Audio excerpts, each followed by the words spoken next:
Roman সাম্রাজ্য পড়ে যাওয়ার আগে ঠিক 7টি লক্ষণ দেখা গিয়েছিল।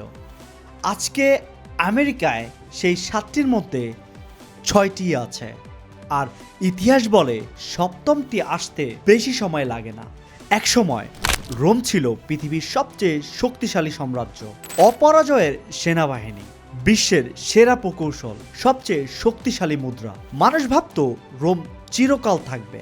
ইতিহাসবিদরা বলেন রোমের পতনের আগে 7টি লক্ষণ দেখা দিয়েছিল, আর আজকের আমেরিকায় সেই লক্ষণগুলো একে একে দেখা যাচ্ছে।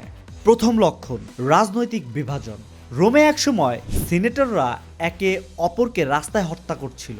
আমেরিকায় আজ ডেমোক্রেট আর রিপাবলিকান এতটাই বিভক্ত যে একসাথে কোনো সিদ্ধান্তই নিতে পারছে না। দ্বিতীয় লক্ষণ, ঋণের পাহাড়। আমেরিকার জাতীয় ঋণ এখন $35 ট্রিলিয়ন। প্রতি সেকেন্ডে এই ঋণ বাড়ছে। রোমও একসময় ঋণ মেটাতে মুদ্রায় সোনার পরিমাণ কমিয়ে দিয়েছিল। তৃতীয় লক্ষণ, সামরিক অতিবিস্তার। রোম এত বড় সাম্রাজ্য রক্ষা করতে গিয়ে নিজেই দুর্বল হয়ে গিয়েছিল। আমেরিকার সামরিক ঘাঁটি আছে পৃথিবীর 80টিরও বেশি দেশে। এই বিশাল সামরিক খরচ আমেরিকার অর্থনীতিকে ধীরে ধীরে চুষে নিচ্ছে। এখন আপনি ভাবছেন বাকি 3টা লক্ষণ কি? আর সপ্তম লক্ষণটা যেটা এখনো আসেনি সেটা কি?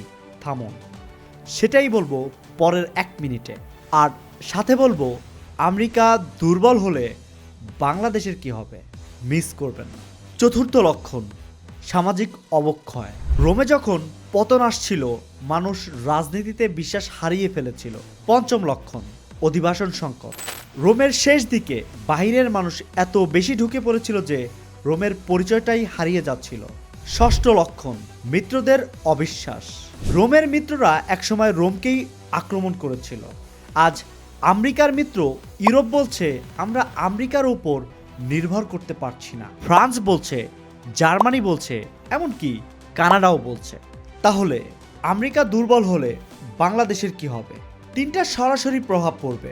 1, ডলার দুর্বল হলে বাংলাদেশের বৈদেশিক মুদ্রার রিজার্ভ মূল্য হারাবে। 2, আমেরিকার বাজারে বাংলাদেশের পোশাক রপ্তানি কমে যেতে পারে। 3, আমেরিকার নিরাপত্তার ছাতা সরে গেলে এই অঞ্চলে ক্ষমতার লড়াই বাড়বে। একটা নতুন পৃথিবী তৈরি হচ্ছে যেখানে একটা না অনেকগুলো শক্তি থাকবে, আর সেই পৃথিবীতে বাংলাদেশকে নিজের পথ বেছে নিতে হবে। এই ভিডিওটা যদি আপনার কাজে লেগে থাকে এখনই শেয়ার করুন, আর কমেন্টে জানান আপনি কি মনে করেন আমেরিকার পতন শুরু হয়েছে। ফলো করুন। দেখা হচ্ছে পরের ভিডিওতে।